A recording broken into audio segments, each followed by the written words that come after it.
Well, welcome everybody. If you watch our channel regularly, you'll notice that Chris and I are not in the podcast rooms tonight. In fact, we're not even together. We're actually in our own homes, and we're here with a special guest because we're here for episode number one of Jockey Talk, and we've got one of the up and coming conditional riders, top conditional rider Cameron Iles with us. Cam, thanks for taking the time. Really appreciate it. Welcome. Yeah, thanks for having me. Yeah, very grateful to be invited, I suppose. Ah, well, you're very, very welcome. Um, Look, this is a new series, and we're very pleased to be joined with you for episode one. And this is just a very cool, calm, relaxed little podcast show that we'd like to do in order to get to know some of the jockeys behind the scenes and speak to you about the racing world, because normally when you guys are in front of a camera, it's you literally manage to get a handful of words in before you have to go to the weighing room to get changed for the next ride. So we thought that let's just do it in a bit more detail. So yeah, so tune in everybody and enjoy. Got a couple of questions to start off with. We want to talk about starting. First of all, jump season is about to really kick off soon, Cam, obviously. Yeah, And I suppose the Cheltenham meeting that's up and coming very soon, in about, well, on the weekend of the 25th, is really the curtain raiser on jump season. Is that fair to say? yeah, I suppose it is. I suppose Cheps is the first big one with the first graded meeting, the first graded race of the season. Yeah, But yeah, Cheltenham's where it all happens, isn't it? And I yeah, suppose that's a real big kick-off for the season. absolutely. But first, look, we want to ask you a few things about yourself. Chris, do you want to kick us off with a question you had for Cameron? Yeah, Cam, it's more sort of getting trying to get sort of know the jockeys, that sort of thing, and like questions. So, for example, like how did you get into racing? What's the background? How did it all sort of start for you? I suppose I wasn't really horsey growing up. None of my family are really horsey. Um, Used to be mad into motocross and stuff like that. So I was always a bit of a speed junkie in a way, and I loved the Okay. adrenaline. And I suppose it come to a point not far off leaving school. I was quite light and I love sport, love any sport to be Hmm. honest. And I thought I'd give it a bit of a go. Yeah, so I didn't really sit on a horse till I was 16, went up to Newmarket and started there really.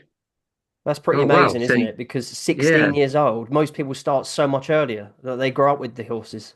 But you 16, first time on a horse.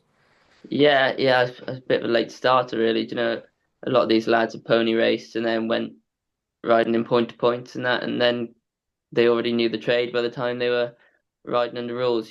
But I sort of threw myself in the deep end a little bit, and yeah, Brilliant. nice, nice. So when you started out, then did you have like not as much an idol, but did you have someone that you sort of saw in the racing world, in the jockey world, that be sort of helpful, or you thought, do you know what, that's like a mini idol, if you like. yeah, James Doyle, our guy, Nice. like going into racing. Obviously, he was first or second for Godolphin, and I just idolised him. I wanted to ride on the flat. It was fairly light, so Newmarket was the place to be. And you'd see these incredible jockeys all the time. So it was just like a being in Hollywood, I suppose, if you want to be an actor. That's brilliant. No, that's James fair Doyle. comment. So you wanted to ride on the flat cam, did you say? Yeah, I did ride on the flat for a little while. I was apprentice for David Ellsworth. Right, okay, yeah. And then the jumps stole you. Got a bit heavy. Yeah, Okay. it started to get a bit heavy, and I grew a foot or so, and yeah, And then suddenly you just find yourself not able to do the flat anymore. Okay, right, yeah. Understood. And obviously, I Is mean yeah, go on, Chris. it true that the jumps jockeys can you're a lot more tougher than those flat jockeys? oh God, yeah, I'd say so. You I would, yeah. Well, I think there's no question, is there? I mean, surely, if you're going at that speed, into a hurdle or into a fence, Cam, it's got to be an incredible adrenaline rush. oh, it's an amazing feeling being on a horse that's going forward, and being around horses that are coming Mm. backwards, and you're going forward with such confidence. It's such an adrenaline rush. Yeah, I can imagine. ITV, we podcast about this, Chris, didn't we? The ITV show about the champions, the Full Gallop, I think it was called, that on ITV. It Yeah, showed us all the behind the scenes stuff, and it was just incredible. We let a video out lately to say that you guys are just absolute juggernauts. You know, you break every single bone in your body, and you still come back for more. I just think you're nutters, a lot of you. You're crazy. yeah. You gotta Have love you, it though, haven't you? have you I've been got quite to. lucky with injuries and stuff, Cam? You not had anything? No, very lucky. I've been extremely lucky, really. Probably back end of last season, I took a fall at Exeter, and I just done my ACL in my knee. Oh, okay. So that was Wow. 6 weeks, but yeah, it was the summer then, so we didn't have many horses in, so it wasn't Yeah, a bad time to be out, to be honest. Of no, that's course. fair enough. Harry Yeah. tried to be a jockey, Cam. But they turned him down because he was too ugly to sit on a horse, so they got rid of him. Who knew that that was one of the part of the criteria? So yeah, no. Um, Cam, just on the in terms of, so obviously you ride for mainly Tom Lacey, Yeah, and who's a fantastic trainer, and you're still under a claim, is that right? You still have some of your claim? yeah, I've still got 5 left of my £7 claim. Okay. The back end of last season, we were a bit wary of that, so we sort of reined in the rides and stuff because we wanted to save it for a few nice handicaps. Yeah, sure. Tom would be he'd be very good like that. A lot of the time you'd be kicking yourself because you'd be like, oh, why am I not getting any rides? But he'd have something lined up for you in the bigger term, you know? Got you. It's all strategic replacing, I suppose. That's what Yeah, it's about in definitely. terms of, because if there's a rider as talented as yourself, obviously, and a £5 claim, Chris, we said this about when we were doing a podcast about the flat, Kieran Fallon, didn't we? That Mm. someone of that talent, you don't want them to lose their claim, surely not. So yeah, and obviously you start with your seven, and then you reduce to your five, and then for those people who don't really understand it, and go down to three, and then you lose it. Is that right? Yeah, well, on the jumps you start at 10, 10. Okay. whereas on the flat you start at 7. Over jumps you start at 10, and after you've had 5 winners, you go down to 7. And then once you've had 20 winners, you go down to 5. Then I think it's 50 winners, you're down to 3, and then Okay. 75 winners, you lose your claim. Right. Yeah. Okay. I If see. you was on a towards the end of last year, you had a horse. Was it Operation Manor? You did a Yeah, treble. You did a yeah, straight treble. I think a couple of them were at Sandown. You yeah, must two of be them are at going, oh, Sandown, I'm gonna start losing some bits here. Yeah, that horse seemed pretty good to you, Cam. 5 rides, 3 wins on it. Yeah, It's quite a strike rate. yeah, he was massive for me last season, to be honest. It took a while to come to hand, really. It took a while for him to get used to jumping. He's quite a big horse, and it took a long time to really start getting a bit sharper. Hmm. But last season, yeah, he went from 116 to 131. Um, Okay. I was very lucky to Tom put him in a conditional jockeys race at Sandown, and he won that. Then he went to Mm, Lingfield 7 days later, I think, and won easily again. And then we went back to Sandown on Tingle Creek Day, which was mm. unbelievable. The Fighting Fifth was there that day, and it was the Tingle Creek, and we won a Pertemps qualifier. So yeah, that was unbelievable. That must have Yeah, been a good hell of a day. feeling. Yeah, because they moved that from Newcastle, didn't they? They rearranged it, the Flying Fish. Yeah, that's it. Yeah. Mm. Okay, and Nice. obviously, so Cam, on last season, how was last season for you? You know, as a whole, how did you find the season, and what was it like for you? What did you? Yeah, it was a good season. It was a good season. We had a nice bunch of horses. To be fair, we probably had a few handicapped horses that took a bit of time that didn't sort of find their feet until last season, and they really got going last season. A good few of them. We had Let the Dust Settle that he won 2 at Catterick, Yeah, and we really got going. And my season went very well. It was nice to have 10 winners, and as yeah, long as, from my perspective, if you have more winners than the last season, it's great. So yeah, that's what I try and aim for is just to do better than last season and keep that up, to be honest. yeah. That was my next question about where you look to um where you look to want to go this season as we enter it. So are you and Tom planning for runners at Cheltenham, the meeting that's coming up, or? Yeah, I believe we should have a couple, all right. Yeah. Hmm. He did mention a few will go there, and we've had a few runners so far, but yeah, we're really starting to get going now. Horses starting to look fit and feel well, so hopefully we'll really start to kick off the season now. Have Yeah, you brilliant. have you set yourself a target, Cam? So, like you said last year, I think it was from 43 rides, 10 wins, 9 places, I think it was. So, going forward this season, have you set yourself a target of how many winners you want? Not necessarily. It's hard when you don't know what horses you ride at the end of the day. Yeah. I was very lucky to, like, last season I ended up on a well handicapped horse being Operation Manor and winning three on Mm. it. It's horses like that you fly through, but you don't know what you're going to end up on really. But yeah, as long as I'll aim to be better than last season and keep moving forward, really.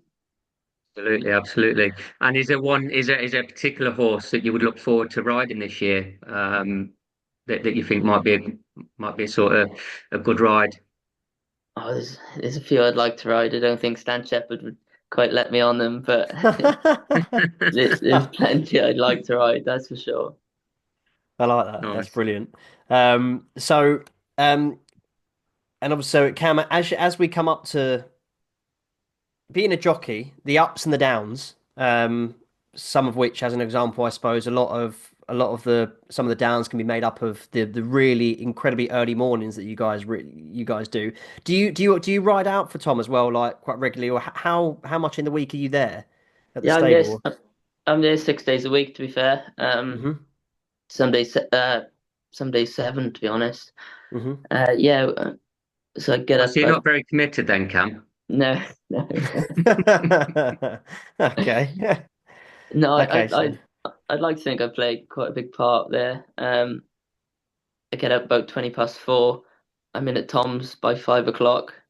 wow. Uh, feed, and then well, this morning, what I rode 8 this morning, and Wow. then Okay. back in the Right. So afternoon. yeah. Yeah, So Brilliant. how long would your Okay. typical day be then if you get there, let's say 5 o'clock? Would you there the majority of the day, or do you just sort of break it up? Or do you do it in it sort of does one hit? it does get broken up a good bit because it's the horses need a rest as well. Same as us. It's nice for the horses Mm, to relax for a few hours. So yeah, being at 5, ride out however many we ride out. Usually finish by about 1 riding out, mm. and then we give them a few hours to relax, and that then we go back in for 4, Yeah. where we'll redo their stables, change their rugs, and feed them for the evening. Okay, yeah. So yeah, long day. It's interesting to know the structure of your days because yeah, you guys really do have long days. Going back to what Chris was saying about one horse that you would love to ride. Can you tell me for you, if you could win one race, what is the one race you would love to win in your career, please? One race I'd love to win. Yeah. Um, I mean, what is it around the weighing room? What does everybody say? I'd love to win that, and you can't pick that. Well, yeah, I suppose you can have the national if you want, but yeah, that's it. Like the big one. It's like the Gold Cup and the National. They're the big ones. It's probably my favorite race of the year is probably the Corto Star at Kempton, Yeah, okay, good race. brilliant choice. just Okay. because like these horses are running this. They're going to run in the King George next year, and the year Mm, after they're going to be running the Gold Cup. Like it's so exciting to see the progression of these novice chasers that could be superstars. Really, that's what everyone's looking for, isn't it? Well, yeah. of Was course, that was yeah. that correct me if I'm wrong, last year was that Ile Francais, was that last year, or Yeah, well, it was, yeah. wasn't it? Yeah, yeah. You are correct. And Thank God for that. in terms of, yeah, can you imagine?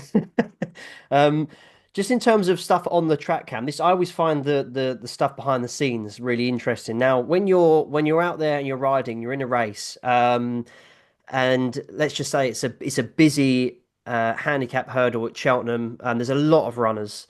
And how much talking goes on while you guys are riding when you're out there? How much shouting and screaming and, you know, get out of my way actually takes place? Um, If you're not a Probably nice not. guy, which you seem like you are, so I can imagine you would be one that sort of, I don't know, would you change on track? He asked very politely. Yeah. Yeah. Yeah.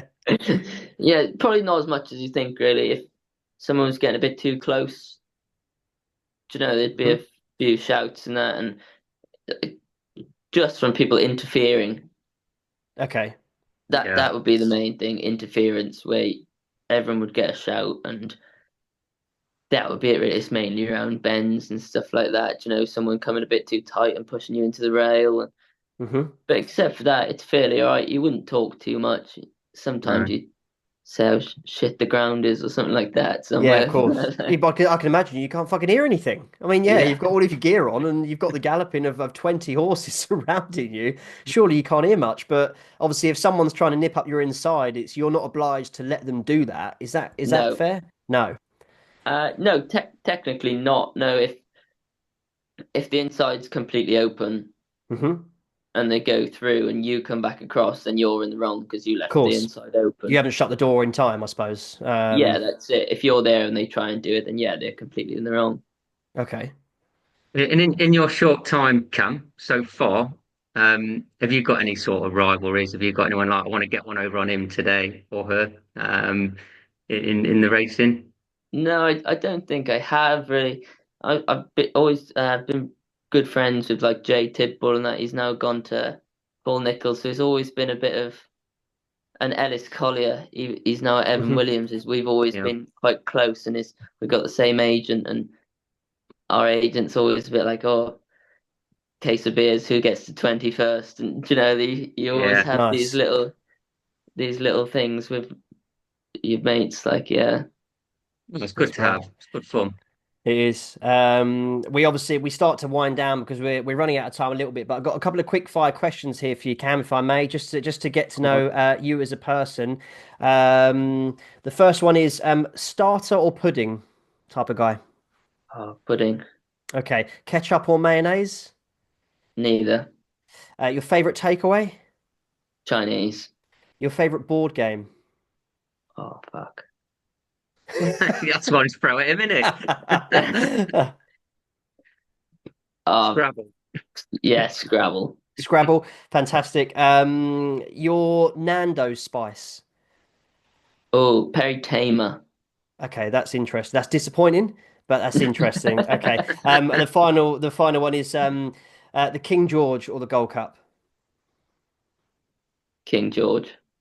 Okay. I Hmm. like it. I like it. Well, Good. I've got a question for you actually. Go on. So let's say beginning of the season, they said you can ride one horse all season, don't matter whose it is. Name one horse that you would love to sit on during the season. Tom's gonna watch this, Chris. Oh Not yeah, asking me sorry, shit yeah. like that. Whisper it, No. whisper it. Yeah, go on, Cam. um. Oh, it's a good one, isn't it? Probably either some. Well, everyone's going to say Constitution Hill, aren't they? It's Ah, yes. Yeah, you're yeah. not going to have to do much on him now, are you? I suppose you can just have a nice time on him. Or Lossiemouth. She seems like a serious animal, doesn't she? Yeah, She does. She yeah, looks, yeah, she yeah, looks she the real does. nuts. Yeah, excited to see her. Oh, there you go. We'll take Lossy Mouth as your answer on that one. Yeah. That's brilliant. That's lovely. Chris, have you got any closing comments or remarks or questions before we wind it down? No, I don't want to keep Cam too much longer. Mm. I really appreciate him coming on. It's been good fun. It's good to see an insight. Yeah. I'll tell you what then. I'll give you one more question before you do go, Cam. Yeah. You mentioned it a little bit earlier, like with the motocross. So, and I appreciate you don't get a lot of time outside of racing. But do you have any sort of another main hobby outside of racing? You mentioned motocross earlier when you were sort of younger. Yeah, I suppose that's how I got into it, but I wouldn't really have anything to do with it now. I'd probably kill myself if I got a motorbike now. Um, Yeah, ride horses instead. yeah. Yeah. Yeah. Mm. Uh, yeah, I do, I love the bloodstock side of things. Hmm. Nice. So like if I wasn't thinking about racing, I love flicking through the sales and Yeah. stuff like that. I in my spare time, just and sort of thinking of a price that I think the horses will make, and then watching it all through all the catalogs. I love going through the store sales and it's I find it really interesting to be honest. So you're thinking of your sort of owner and training days already. Yeah, 100%. Yeah, we can see it now. That's brilliant. Right, we're going to have to wind it down because we're running out of time. Cam, can't thank you enough for giving us your time. I really, really appreciate it. Pleasure. Obviously, wish you the best of luck for jump season. I'll be attending the Cheltenham meeting coming up. So if you're there, I might see you. Yeah. So I'll be cheering you on if so. But yeah, we really appreciate it and good luck. Thank you very much for having me, fellas. Thank you so Cheers, much, Cam. Cam. You take Take care, care. mate. Thank you. Cheers, lads.